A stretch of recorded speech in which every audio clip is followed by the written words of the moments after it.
Africa was once dismissed by the West as poor, weak, and irrelevant. But when global powers arrived in Africa recently, they were shocked to discover a continent full of natural wealth, young people, strategic power, and unstoppable potential. The West isn't suddenly interested because Africa changed. The West is panicking because the world changed. African minerals now fuel Western technology. African youth sustain European industries. Africa joining BRICS threatens the dollar, the IMF, and Western geopolitical control.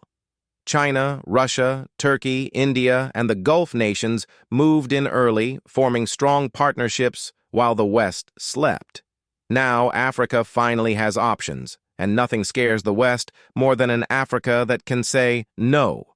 Europe fears losing African workers. NATO fears losing African military space, and Western leaders fear losing Africa's minerals, markets, and momentum. For the first time in modern history, Africa is choosing its partners, and the West is terrified of a continent rising into its own power. The West is scared of losing control, because losing Africa's military space means losing drone routes, losing intelligence lines, losing surveillance corridors, losing pressure points, losing geopolitical access, and if they lose access, they lose power, which is why you suddenly see Western diplomats running around trying to fix relationships, restore cooperation, rebuild trust, but they're not restoring anything. They're trying to get their foot back in a door that Africa has finally locked. And this raises a deeper question the West fears.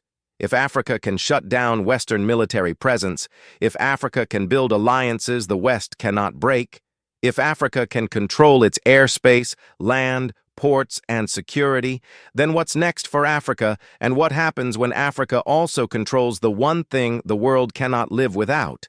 Food. If Africa's military independence scares the West, how terrified are they of Africa becoming the world's food powerhouse?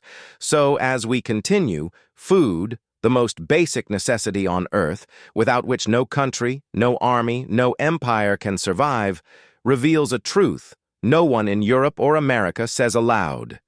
Their farmlands are dying, Europe's fields drying under heat waves, America's crops drowning in storms and burning in wildfires, Asia's rivers evaporating, South America struggling with unpredictable seasons, and as the climate changes, the map of the world's food supply is changing too, and Africa stands at the center of this new agricultural future, holding 60% of the world's unused arable land, the youngest farming population, the cheapest production costs, flexible climates, and vast landmass ready for expansion, almost as if nature designed Africa not just to feed itself, but to feed the world, and the West understands this, which is why officials suddenly speak of supporting African agriculture, food security partnerships, and helping Africa fight climate change, words that sound noble but hide a deeper emotion, fear.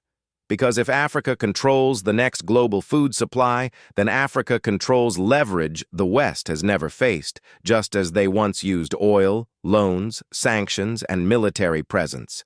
Now imagine Africa holding a resource even more powerful than oil, the ability to feed a hungry world. An influence so great the West wants to insert itself into African food systems before Africa realizes their value, hiding control clauses in green deals and climate agreements, involving seeds, water rights, export prices, carbon credits, fertilizer markets, and land development. They want access, influence, a seat at the table before the balance shifts, and Africa calls the shots, because when you control food, you control survival, and once Africa understands that power, the global order flips. But the story deepens when Africa begins to control something even more powerful: digital infrastructure, the next internet, the next cloud, the next AI backbone. As Africa becomes the center of the world's digital future through quiet construction, underwater cables, data hubs, and investments, with undersea cables wrapping the continent like veins connecting to a heart, and big tech investing heavily, not out of charity but because the future internet needs space, energy, and geographic advantage, Things Africa has in abundance. Kenya building data centers, South Africa expanding cloud hubs, Nigeria rising as a digital giant, Ethiopia building communication corridors, transforming Africa into the crossroads of global data flow, and whoever controls data controls everything: AI, banking, payments, satellites, cybersecurity, trade, streaming, digital identities, intelligence networks. Data is the new oil, and Africa is becoming the world's pipeline.